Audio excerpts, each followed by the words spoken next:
Глава 11. Даргинская экспедиция. Даргинская экспедиция, известная в летописях Кавказской армии под названием Сухарной экспедиции, с самого начала столкнулась с трудностями и неудачами. Главный отряд двинулся из Чечни, из крепости Внезапной, в Андию, вспомогательный из Темир-хан-Шуры туда же. С 1 июня начались дожди, а со 2 перестрелки. 3 июня в Гертме соединились с дагестанским отрядом Бебутова и заночевали у высот Буртуная. Василий Осипович Бебутов, в прошлом адъютант Ермолова, на Кавказ прибыл в 1844 году и стал командующим в Северном и Нагорном Дагестане. С собою в поход он взял 2 батальона Минского полка, 2 батальона Житомирского, 3 батальона Апшеронского и 2 батальона Кабардинского полка, а кроме того предусмотрительно захватил 2 роты саперов и 2 роты стрелков Кавказского стрелкового батальона. Из конницы с Бебутовым были 100 Гребенского полка, 50 Кизлярского, 50 Донского номер 47 и 126 дагестанских всадников. Артиллерии набрали 18 орудий, 8 легких и 10 горных. Привели еще 1380 вьючных лошадей. О том, как полусотня 47-го Донского полка участвовала в этой экспедиции, сведения обрывочные, хотя полк номер 47 в это время в Темир-хан-Шуре действительно стоял. Зато в бумагах стоявшего там же Донского полка номер 28 сказано, что 4-я и 5-я сотни полка ушли с Бебутовым в экспедицию и участвовали в бою 21 июня 1845 года у высоты Зонак-Баке. Что это за бой, мы увидим немного после, а пока надо отметить, что в экспедицию с Воронцовым ушли много донских офицеров и казаков, оказавшихся в адъютантах, ординарцах и драбантах у лиц воронцовской свиты. Известно, что при Воронцове находился и походный атаман донского войска Хрещатицкий, а с ним, естественно, лица его штаба. И мы постараемся показать, как и в каких боях эти офицеры и казаки участвовали во время Даргинской экспедиции. На позиции дагестанского отряда поставили на всякий случай Вагенбург, оставили в нем 3 батальона, 2 сотни, 10 орудий и 1000 лошадей и двинулись на Бартунай через Теренгульский овраг. В 1844 году Нейтгард не смог взять это препятствие, за что был справедливо заменен, но теперь авангард прошел Бартунай почти без боя. Лишь 300 или 400 горцев наблюдали издали за движением русских. Зато весь день потратили на преодоление оврага главными силами. Мешали дождь и крутой обрывистый спуск. И на 4 июня Воронцов назначил дневку. Пока солдаты отдыхали, приказано было провести рекогносцировку к ущелью Мичик-Кале, во время которой милиция и казаки вяло перестреливались с местными. Ночью спустился холодный туман, но с восходом солнца его снесло ветром, и взором открылись голые скалы Дагестана. С 5 июня начались бои. Воронцов решил проверить, можно ли перейти перевал Кырк, объединил первые батальоны полков, присоединил к ним часть конницы и артиллерии, поставил во главе генерала Пассека и послал вперед на гору Анчимейер. Туманным утром генерал Пассек с 6 батальонами, 3 сотнями и 8 горными орудиями двинулся к перевалу Кырк и 2 часа вел на нем бой с 3000 горцев. Стрелки полезли по головоломной крутизне разом, когда нужно, сбегаясь в кучу, рассыпаясь, прилегая за камнями, вновь вскакивая, упорно стремились выбить неприятеля из удобных для стрельбы и засады мест. Как говорилось в донесениях, они чуть не отбили у горцев орудие. День выдался жаркий. После боя увязавшиеся за передовым отрядом маркетанты за отсутствием воды предлагали господам офицерам шампанское.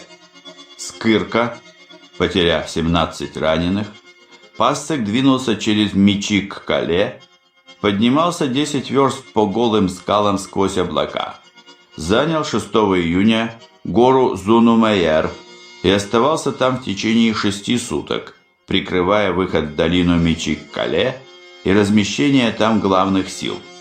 Солдаты сидели парами в ямках под снегом. Есть нечего и службы нет. 6 июня опять начались дожди.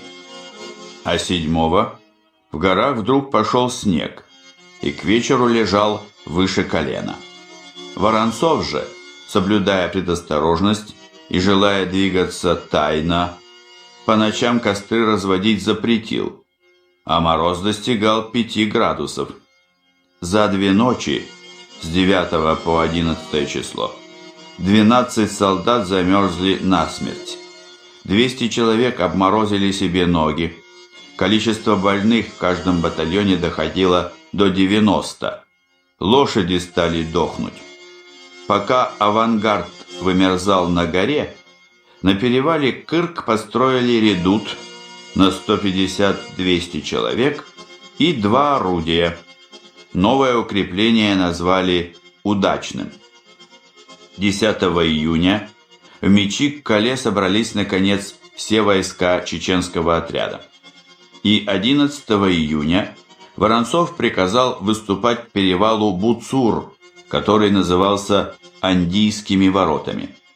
Спустились в долину селения Цилитль и соединились там с Пассеком, который сошел с авангардом с горы Зунумайер. Все это в бурю по проливному дождю. На соседних высотах заметили брошенный аул и разобрали в нем сакли на дрова. Сакли оказались каменными, но балки в них деревянные. Кое-как грелись ночью, но утром следующего дня подобрали меж палатками 7 умерших солдат Люблинского полка. 13-го ветер стих, проглянуло солнце, и Воронцов решил брать перевал Буцур, эти самые ворота. Думали, что Шамиль будет защищать перевал до последней возможности, но он из-за погоды ушел, не стал изнурять людей, зато велел поджечь все андийские аулы, чтобы не достались русским. Русские, зная об этом, с утра сушились и отъедались, и лишь в 2 часа пополудни генерал Клюки фон Клюгенау, которого солдаты называли Клюкой, с 6 батальонами и конницей подошел к Андийским воротам, отделявшим Гумбет от Андии. Ворота являли собой расщелину в скалах, прикрытую каменными завалами с бойницами. Но завалы были построены неудачно, и русские могли атаковать их с фланга. Поэтому, видно, горцы их и оставили. Русские прошли расщелину, увидели долину и пылающие аулы, набрали в долине дров и опять ушли через расщелину в свой лагерь. 14 июня русские штурмом взяли Андийские ворота. В 6 утра они поднялись на Буцур и вступили в задымленную Андию. Грузинская дворянская дружина почти без боя заняла первое селение Гогатль. Шамиль отошел за реку Годар, выставил 3 орудия, и следующий аул, Анди, пришлось брать штурмом, выбивать горцев с высот. Русские двинулись 3 колоннами. Справа шла милиция, в центре 3-й батальон Кабардинского полка во главе с 3-й карабинерской и 7-й егерской ротами. Слева по краю оврага 2 роты Люблинского полка. Еще 2 роты люблинцев остались чуть позади, прикрывая артиллерию. Третий батальон Кабардинского полка под командованием князя Борятинского сбил лезгин со всех террас. В бою русские потеряли убитыми одного офицера и 5 солдат, ранеными 10 офицеров и 54 солдата, контуженными 5 офицеров и 57 солдат. Сам князь Борятинский получил ранение в ногу и вскоре отбыл из отряда. Так называемые кабардинцы, отличившиеся в этой атаке, отыгрались перед куринцами, которых считали лучшим полком в Кавказском корпусе. Один из раненых офицеров Кабардинского полка, капитан Эдлер фон Нейман, будучи представленным главнокомандующему, спросил: «А что, ваше сиятельство, кто лучше дерется, кабардинцы или куринцы?» Сколько потеряли горцы, точно не подсчитано. Но очевидцы вспоминали, что грузинская милиция резала у убитых врагов кисти правых рук в качестве трофеев, переняв этот обычай у тушинцев. В Гогатле и Анди, на Андийском плато, войска простояли до 6 июля. Как вспоминал Горчаков, медлительность была невероятная. Поставили в Гогатле временный редут. Расположились там батальон Пражского полка во главе с полковником Бельгартом и 4 орудия Донской артиллерии. Господа офицеры все к тому времени переболели и теперь после понесенных трудов в аулах расслабились и подкреплялись шашлыками и кахетинским вином. Русские шли на Анди уверенно. До них доходили слухи, что андийцы тяготятся мюридизмом и готовы от него отложиться. Попытка восстания действительно была, но Шамиль ее беспощадно подавил. Однако заставить андийцев драться с русскими он не смог, и русские Анди заняли быстро и без больших потерь. Воронцов еще раньше предлагал Шамилю покориться на выгодных условиях. Обещал оставить ему в управление ту область, которую имам фактически занимал. Шамиль тогда отказался. Теперь, заняв Анди, Воронцов повторил свое предложение. Наибы советовали имаму принять русские условия, но Шамиль сказал, что или освободит Дагестан от русских, или умрет. То же самое ответил посланцам. 20 июня Воронцов приказал провести рекогносцировку в сторону Дарго, подняться на перевал Регель. С перевала рассмотрели всю Ичкерию. Увидели вдали Сунжу и Терек, а оглянувшись назад, увидели краешек Каспийского моря. Шамиль стоял неподалеку, в ауле Тулнуцал. Разглядели его там под зеленым зонтиком. 7 батальонов, 9 сотен с ротой саперов, ротой стрелков и 8 горными пушками пошли выбивать его за Койсу. Выбили, подобрали оброненный им или еще кем-то Коран и представили Воронцову. 21 июня вернулись в лагерь. Вот этот бой, видимо, и был тот самый у высоты Зонак-Баке. Наградные документы говорят, что за отличие у высоты Зонак-Баке 21 июня были произведены в Харунжие полка номер 28 урядник Иван Мишарев, полка номер 31 урядник Алексей Калмыков и полка номер 53 урядник Демьян Синюткин. Исаул полка номер 28 Карташов и Харунжий полка номер 13 Сысоев были награждены за этот бой орденами святого Станислава третьей степени. Казаки полка номер 47 Федор Левочкин, полка номер 28 Андрей Горсков, Василий Широков, полка номер 49 Демьян Хромов, Иван Лощенов и Илья Локтионов получили за этот бой по 10 рублей. Воронцову приходилось несладко. Погода ненастная, холод, вокруг разорение. Отступая, Шамиль сжигал селения и людей с собой уводил. Продовольствие заканчивалось. Последний раз доставили его 4 июля. Следующий транспорт ждали 10 июля. Воронцов зависеть от подвоза продовольствия не желал.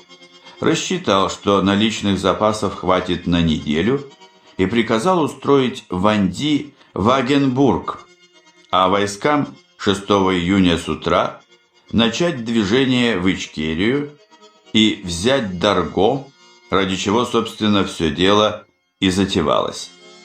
Имел он на начало этого наступления 7940 штыков, 1218 шашек и 342 артиллериста. Орудий взял с собой всего 2 легких и 14 горных. 5-го весь вечер играла полковая музыка. Войска готовились выступать. В авангард головным решили поставить батальон литовского егерского полка. В 1830 году в Польше полк потерял знамена. Теперь ему давали возможность показать себя, оправдаться. В ответ на этот поход из всех аулов Большой и Малой Чечни партиями и поодиночке потянулись к Шамилю вооруженные конные и пешие чеченцы, чтобы защитить Дарго, не отдать его неверным. Воронцов рассчитывал на это и заранее попытался отвлечь силы Шамиля.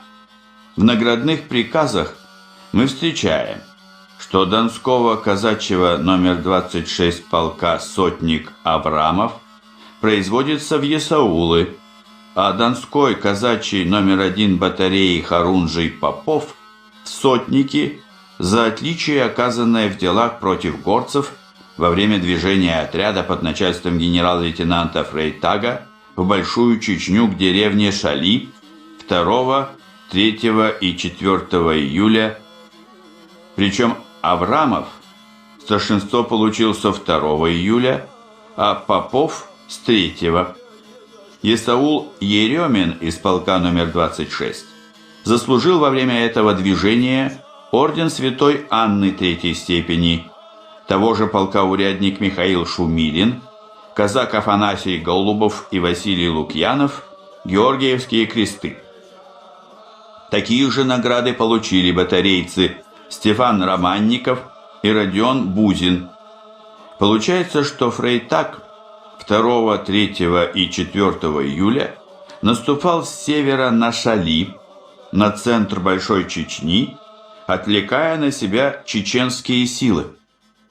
Из воспоминаний очевидцев видно, что имел он 2 батальона Виленского егерского полка, 4 и 5 батальоны Куринского егерского, 6 рот Модлинского пехотного, по 1 роте Прагского и Навагинского полков и 6 сотен казаков, из них 1 сотня Донского номер 26, остальные линейных полков.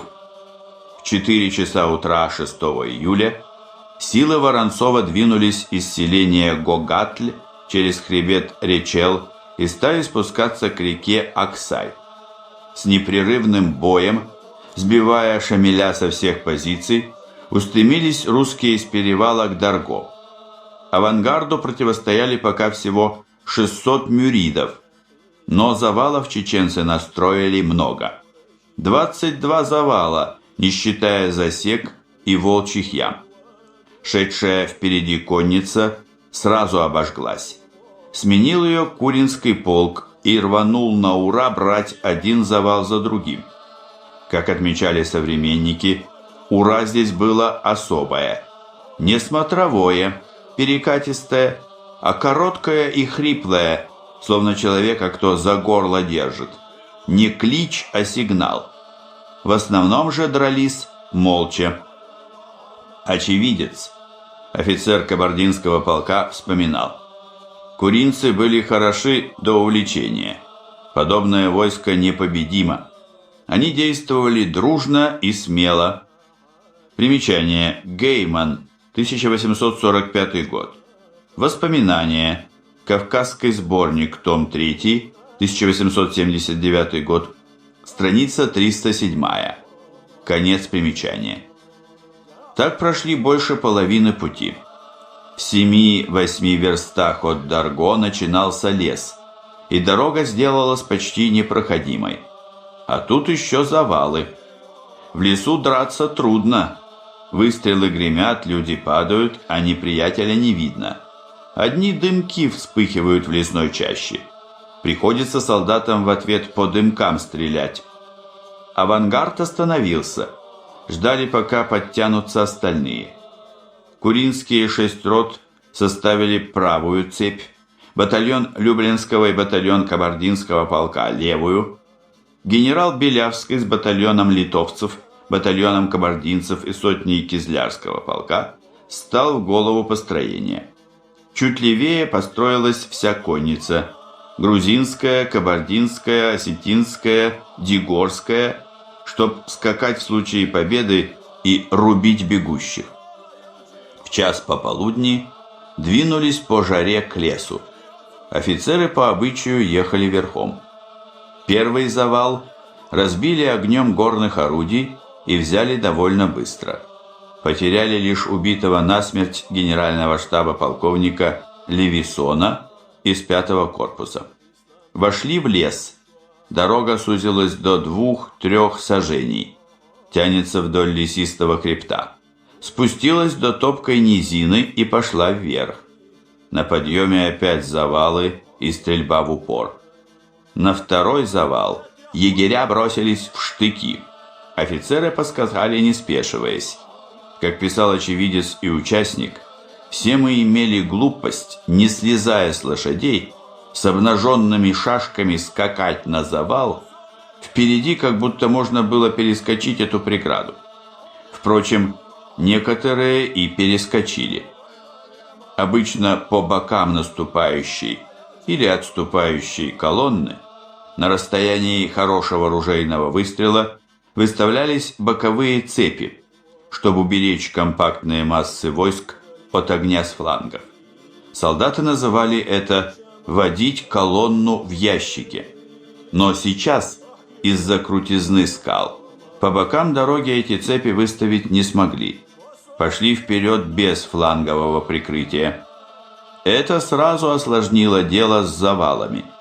Обычно боковые цепи завалы обходили. Чеченцев отгоняли, и саперы начинали завал разрубать. Теперь без боковых цепей приходилось брать их с фронта.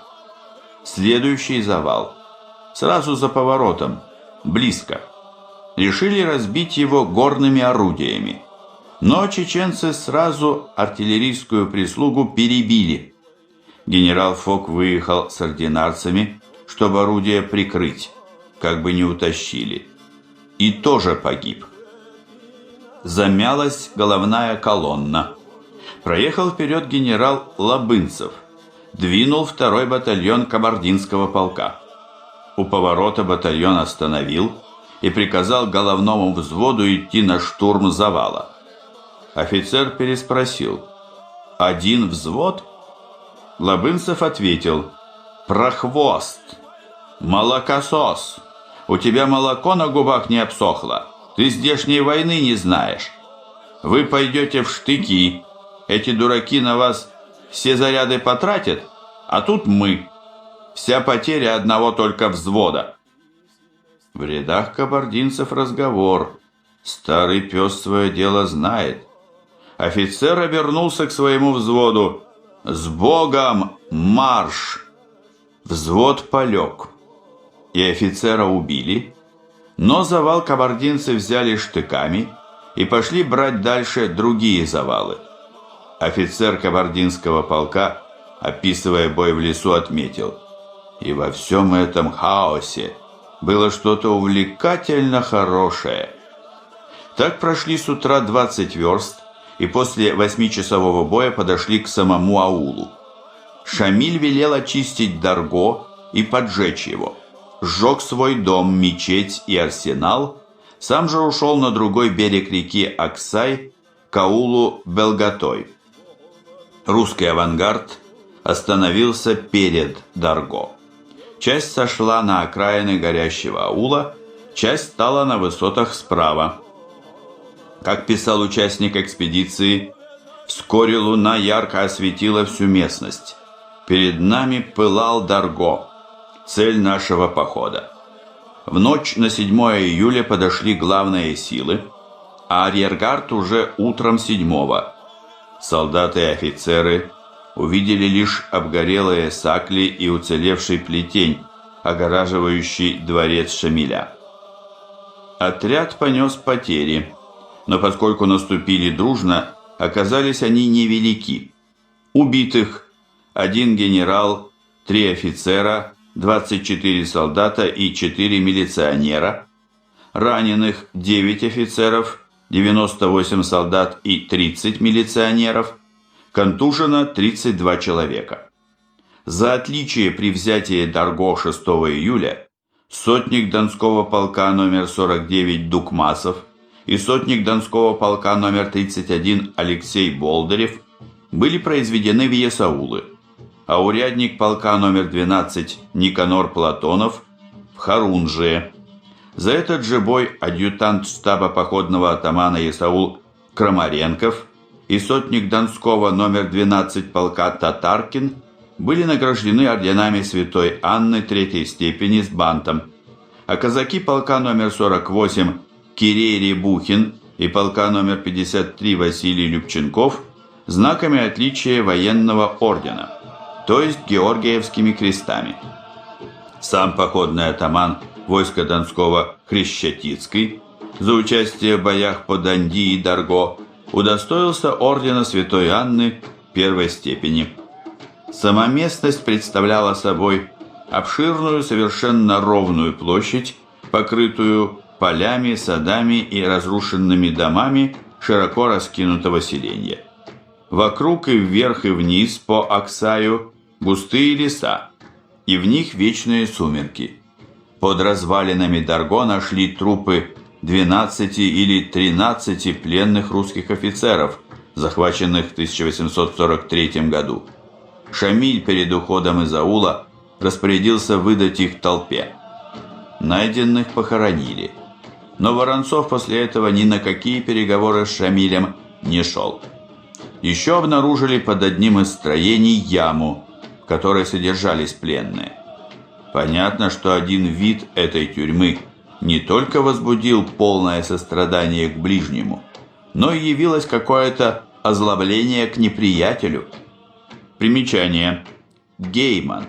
1845 год. Воспоминания. Кавказский сборник, том 3, 1879 год, страница 312. Конец примечанию. Чеченцы с Шамилем с